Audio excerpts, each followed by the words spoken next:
Hello दोस्तों, नमस्कार। मैं भूपेश चौधरी, आप सभी का हार्दिक स्वागत। देखिए दोस्तों, आज मैं एक टॉपिक लेके आया हूँ। बाकी ये टॉपिक है जो बहुत ही इम्पोर्टेंट है, एग्ज़ाम में काफ़ी बार आया हुआ है और अब की बार भी शायद आ सकता है। 1 नंबर का क्वेश्चन होता है। देखो, ये क्वेश्चन थ्योरेटिकल भी होता है, मतलब डेरिवेटिव टाइप में प्रूफ भी करवा लेता है और न्यूमेरिकली पूछ लेता है कई बार काफ़ी बार इसका छोटा क्वेश्चन भी आ जाता है 1 आध नंबर का, मतलब जो अपने एक लाइन टेंसर आते हैं ना, उस टाइप का भी आ जाता है। तो ये टॉपिक में आपके 2 या 3 प्रकार के क्वेश्चन बनते हैं, वो सारे क्वेश्चन आपके क्लियर हो जाएंगे। आप एक बार तो इसके जो डायग्राम है उसको बहुत अच्छी तरीके से समझना। आप डायग्राम समझ गए ना तो ऑटोमेटिक सारी चीज़ें। देखो भाई, ये हमारा क्या है, देखो क्वेश्चन है, गोलीय दर्पण से संबंधित फोकस दूरी व वक्रता त्रिज्या में संबंध, आर व एफ में संबंध। ठीक है, आपके पास ये बना हुआ है अवतल दर्पण। अब अवतल दर्पण आप जानते हो, ये हमारे अवतल दर्पण क्या है भाई, मुख्य अक्ष। क्या है भाई, ये हमारे पास में मुख्य अक्ष।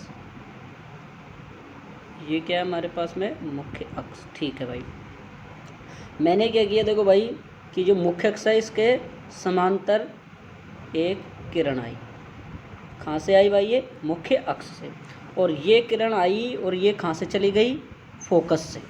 कहाँ से चली गई, तब दर्पण से टकराकर इसका परावर्तन हुआ और ये किधर चली गई भाई, ये चली गई फोकस बिंदु से होकर गुजर गई। ठीक है, और आपने पहले भी पढ़ चुके हो, प्रतिबिंब से संबंधित जब नियम पढ़ते हैं हम दर्पण के, तब हमारा पहला ही रूल्स यही आता है कि जब कोई प्रकाश की किरण मुख्य अक्ष के समांतर आती है तो दर्पण से परावर्तन के पश्चात टकरा कर फोकस से होकर गुजर जाती है, जाती हुई प्रतीत होती है। ठीक है भाई, अब मैं यहाँ से वक्रता केंद्र से इस पर एक लंब डालता हूँ, परपेंडिकुलर डालता हूँ। देखो भाई,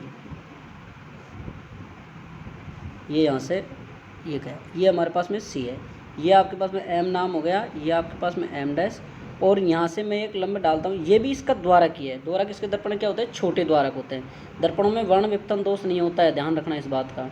तो ये भी पी है। ठीक है, बस ये यहाँ बना दिया मैंने, ये इसके हल्के से यहीं है बस ये भी।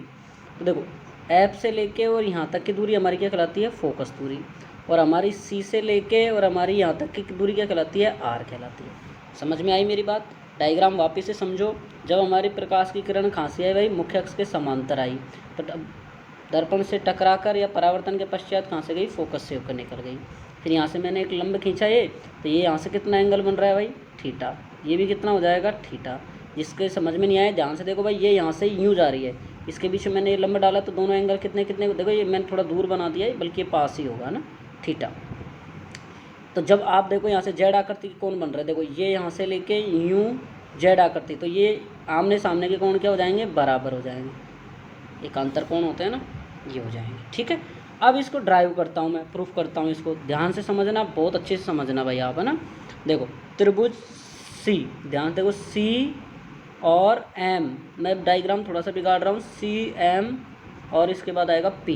देखो यहाँ से ये ट्रायंगल लिया है मैंने, सी एम और पी। तो देखो भाई, थीटा, अब थीटा को मैं लगभग किसके बराबर लिख सकता हूँ भाई, टेन थीटा के बराबर। ये टेन थीटा को मैं थीटा के बराबर लिख सकता हूँ।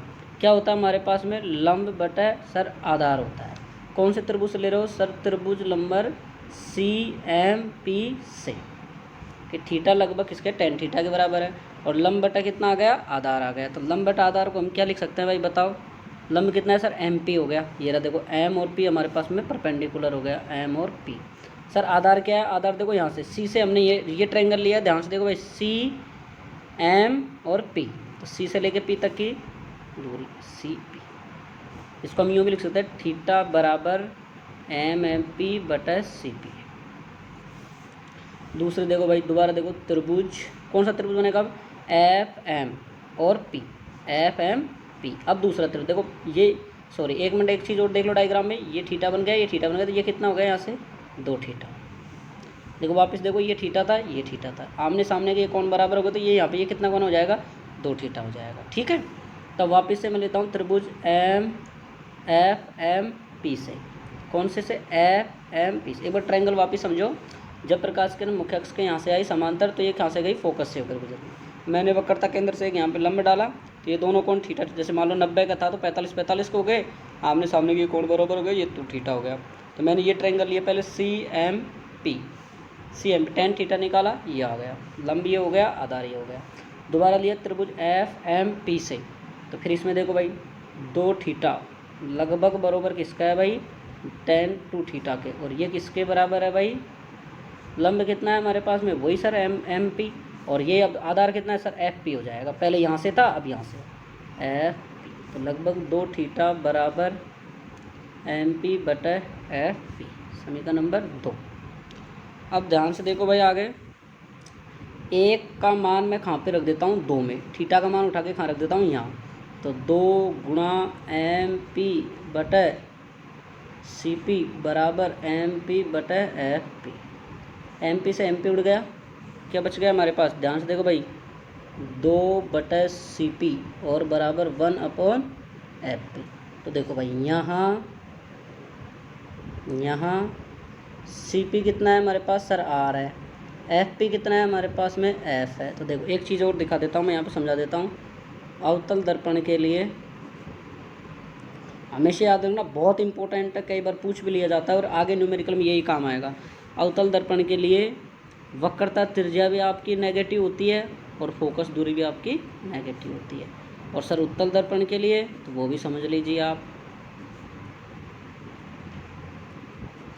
फोकस दूरी क्या होती है प्लस, और आर भी क्या होती है प्लस। भाई अवतल दर्पण के लिए आर नेगेटिव एफ नेगेटिव, उत्तल दर्पण के लिए एफ पॉजिटिव आर पॉजिटिव, तो यहाँ मान रख देते हैं हम 2 अपॉन सी पी क्या है आर, ठीक है भाई, और 1 अपॉन एफ पी क्या है हमारे पास में एफ और पी एफ, तो देखो ये भी माइनस में आएगी ये भी माइनस में आएगी, तो दोनों प्लस में हो जाएंगे, तो हमको क्या निकालना है, 2f वज्र गुणा कर दिया इसका हमने, वज्र गुणा यूँ बराबर कितना आ गया आर, एफ बराबर कितना आ गया आर बटे 2। इम्पोर्टेंट रिजल्ट आया, बहुत ही इंपॉर्टेंट है, ध्यान से देखना। अगर हम यहाँ से आर एफ का मान निकाल लिया, आर का मान कितना आ गया हमारे पास यहाँ से 2f, ये भी इम्पोर्टेंट है। क्वेश्चन अगर घूम के आ जाए कि सिद्ध करो कि अवतल दर्पण की फोकस दूरी वक्रता त्रिज्या की आधी होती है, तो ये देखो यहाँ पे देखो वक्रता त्रिज्या कितनी होती है, फोकस दूरी दुगनी होती है। तो दोनों क्वेश्चन एक बार वापस से मैं बता देता हूँ। जब प्रकाश की किरण मुख्य अक्ष के समांतर आई, फोकस से होके चली गई, ठीक है भाई।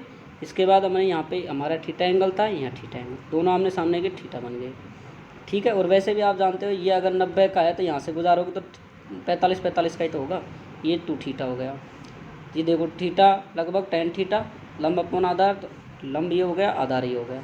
दूसरे में भी त्रिभुज लिया FMP में, वही हमने प्रोसेस किया, फिर यहाँ से थीटा का मान रख दिया।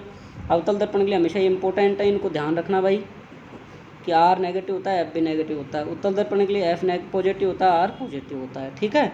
तो यहाँ से देखो भाई 2/R बराबर 1/F, यहाँ दिक्कत आएगी तो इसको वज्र गुणा कर दो यूँ, 2F बराबर R और F बराबर R बटा 2। थैंक यू, बहुत बहुत आपको धन्यवाद। आप सब इस वीडियो को बहुत अच्छे से शेयर कीजिए, अगर आपको पसंद आया है तो इसको आप सभी बच्चों के साथ शेयर करें। और देखो भाई मैं पहले कह रहा हूँ, आप सबसे बहुत बार भी कह चुका हूँ, आप अच्छे से पढ़िए, मेरे से जितनी हेल्प होगी मैं पूरी आप सभी की मदद करूँगा। जितना आपसे कोशिश होगा, मुझे जितना प्रयास होगा उतना मैं आप सबके लिए हेल्प पूरी करूँगा, ठीक है। धन्यवाद दोस्तों, फिर अपन एक नए वीडियो के साथ मिलते हैं।